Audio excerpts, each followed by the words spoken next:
Yo, what's going on, guys? Mush back at it with another video. Here to go over some Sparking Zero updates ahead of the game's official release later today at 6 p.m. Eastern. For those of you that do buy the deluxe edition, which Green Man Gaming, our friends over there, are sending out the keys, we'll talk about that, and I do have a bit of an unfortunate update as far as, yes, in the year 2024, we do not have preloads on PC. We'll get to that in a little bit. But right off the top, I do want to mention that our friends at Green Man Gaming are sending out codes for the deluxe edition of Dragon Ball Sparking Zero. Again, they've got it discounted 8% off for $92, and this is the version of the game that will unlock later today at 6 p.m. Eastern Time. On top of that, you do get the Season Pass, which is going to include north of 20 characters. And we know those characters are going to be from Dragon Ball Daima, as well as the movie Dragon Ball Super Superhero. The actual Season Pass is promoted around the androids from Super Superhero. However, I would imagine Gohan Beast is going to be the big character that's going to be the selling point to this Season Pass. They haven't revealed Gohan Beast yet, but given that Super Superhero is highlighted as the as one of the titles, I mean, obviously, Gohan Beast, Orange Piccolo, Cell Max, all of those characters you would think are going to be in the Season Pass, and then Daima content as well. 20 plus characters, which is sizable, and will take the overall roster to north of 200 characters. But again, the deluxe edition is $92, and then also the Ultimate Edition, 8% off for $100 and change. So if you do want to get the Ultimate Edition, it's not really necessary. Like, the deluxe edition has everything you need, but, you know, I'll let you guys make that decision. Pre-purchasing the game will also get you Goku Mini from Dragon Ball Daima. That is an additional character, and then also 6 early unlocks 3 variants of Broly from Dragon Ball Super, as well as 3 variants of Gogeta from Dragon Ball Super. Those are the super variants of those characters. Broly from Z and Gogeta from Z, the movies, will be in the game, but they will be unlockable by playing the game. So there you go with that. Keys are being sent out, and if you want to wait a couple days and play the standard edition, that is an option as well. Unfortunately, the game will not be having a preload on PC. This is an archaic decision, and for some reason this happens regularly. Alan Wake 2 on the Epic Games Store didn't have preloads either. It is just so wild to me. It is also incredibly archaic that Dragon Ball Sparking Zero does not have cross-platform play, which is going to limit the longevity of the game on all platforms. On PlayStation, I believe it'll be totally fine, but on PC, I do worry a little bit about that when you're talking about the game a year from now, 16 months from now. I do think the player base is going to dwindle by then, because that's naturally what happens, and the bulk of the players are going to be on PlayStation. The fact that we don't have preloads, and the bigger reason,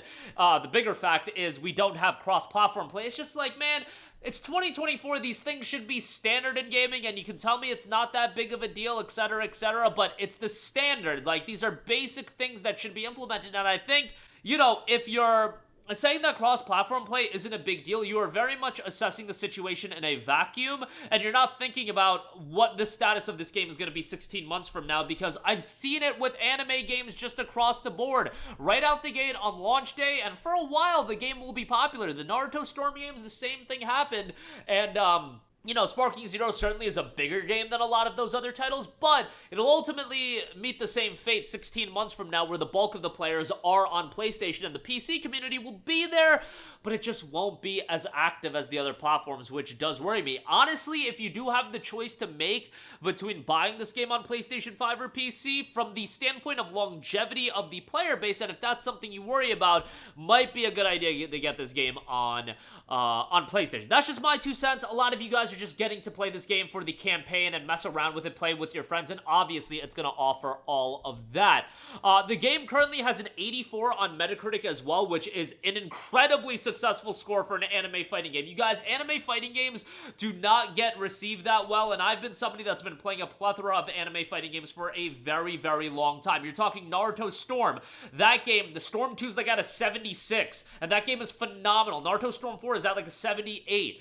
Dragon Ball Tenkaichi 3, this game that is absolutely beloved within the Dragon Ball community. What does it have on Metacritic? A 72. Tenkaichi 1, 72. Tenkaichi 2, 72. Budokai 3 is at like a 76. Budokai 3, which is like considered by Dragon Ball fans, myself included, the Scrooge's Dragon Ball games. Budokai 3 to me It's an all-time legendary video game, and it's at like a 76, 75 on Metacritic. Like, anime games have always gotten the short end of the stick. I feel like back in the day, the thing was, they weren't even handing out these games to people that were fans of the anime. They were just giving it to, like, random reviewers. You know, the games critics industry was a little bit different. And there's so many people in the game now, and there's obviously a lot of people that are fans of Dragon Ball now reviewing the game, and I think Sparking Zero at an 84 is an incredibly successful number. It's going to be a lot of interesting factors, and I did say while PlayStation's going to have longevity in terms of the player base, you know what PC's going to have? Mod support, and I think the modding scene for this game is going to be phenomenal. I really do think that is going to extend the experience of this on PC a lot. So that's an element where if you're talking about PlayStation versus PC, if you have the option to get either, you might want to check out the PC version for the mod support, because I think people are going to go wild with that. Just to reiterate the system requirements, you're looking to make sure you guys can run it: Intel Core i5 9600K, AMD Ryzen 5 2600, 8 gigs of RAM, GTX 980 or an RX 590, and that is for low settings, 1080p at 60 frames per second. Recommended is an RTX 2060 and an RX Vega 64, 16 gigabytes of RAM, i7 9700K Ryzen 5. That is for 1080p, high settings at 60 FPS, and they do note that in intensive scenes it can dip a little bit below. The great outlet Steam Deck HQ did run this game on the deck. It's playable on the deck. Is it fantastic? No, the visuals are lacking to say the least on the deck, but the fact is this is a true legit next-gen title. Whenever you get a game like that, I am skeptical on whether or not those games are even going to be able to run on the deck. PS4 era games are always going to be fairly good on the deck. It's when you get to the true next-gen titles that things get a little bit dicey. When you look at games like Returnal, Ratchet Rift Apart. Ratchet Rift Apart actually runs on the deck, so that's not that great of an example, but you get the idea. Those are the games that it's really impressive to me when the deck can even play those games at a playable setting.